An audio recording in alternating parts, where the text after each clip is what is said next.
met with the agencies under the Attorney General, particularly YOCO, the Economic and Organized Crime Agency.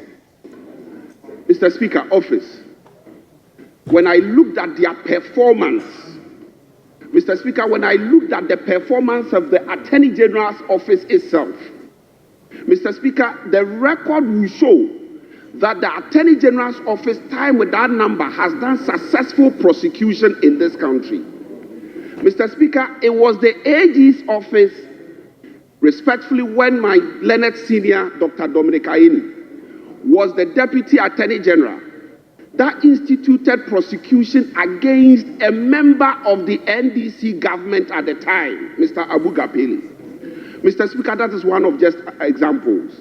Mr. Speaker, it was the AG's office under President Baffuor that instituted prosecution, Mr. Speaker, in the case of Malam Issa. So, Mr. Speaker, it may well then seem that the office, the government after government have not necessarily been oblivious or been adamant towards the fight against corruption. It has been 8 years since its establishment, almost. There hasn't been one single conviction by that office.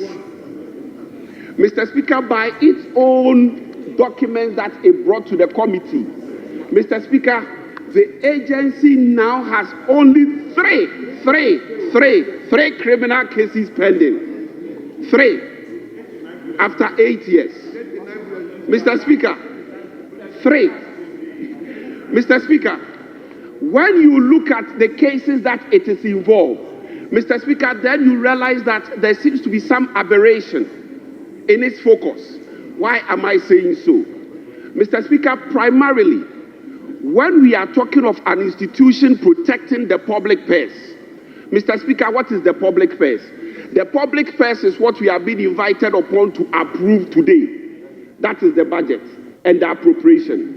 Mr. Speaker, post-implementation, Mr. Speaker, is the work of the Auditor General. Mr. Speaker, when you go through what he presented to the committee, you hardly see much of its work focused on the work of the Auditor General. So the Special Prosecutor came to us and said that, Mr. Speaker, he has saved the public money. And Mr. Speaker, I was curious to ascertain how he did the savings.